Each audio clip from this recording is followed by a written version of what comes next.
मोठी बातमी समोर येते। तुळजाभवानी मंदिरातील श्री गोमुख तीर्थकुंडातील नैसर्गिक झरा पुन्हा नव्याने सुरू झालाय। 35 वर्षांपासून बंद असलेला श्री गोमुख तीर्थकुंडातील झरा सुरू झालाय।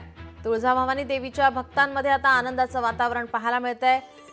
तुळजाभवानी मंदिरातील 35 वर्षांपासून बंद असलेला श्री गोमुख तीर्थकुंडातील नैसर्गिक झरा पुन्हा नव्याने सुरू झालाय। तुळजाभवानी मंदिर संस्थानच्या वतीनं सध्या मंदिर परिसरातील विविध विकास कामे सुरू आहेत। त्यापैकीच एक असलेल्या श्री गोमुख तीर्थकुंडाचं काम सुरू असून श्री गोमुख तीर्थकुंडाला पुरातन रूप देण्यात येतंय। तीर्थकुंडाचे काम सुरू असताना 1988 पासून बंद असलेला हा नैसर्गिक झरा पुन्हा नव्याने सुरू झालाय। 35 वर्षापासून हा बंद होता।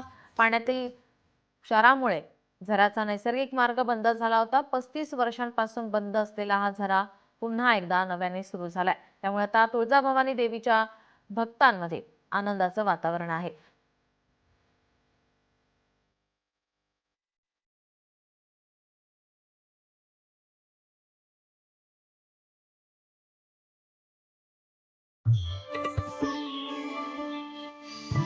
तुळजाभवानी मंदिरातील श्री गोमुख तीर्थकुंडातील नैसर्गिक झरा पुन्हा नव्याने सुरू झालाय।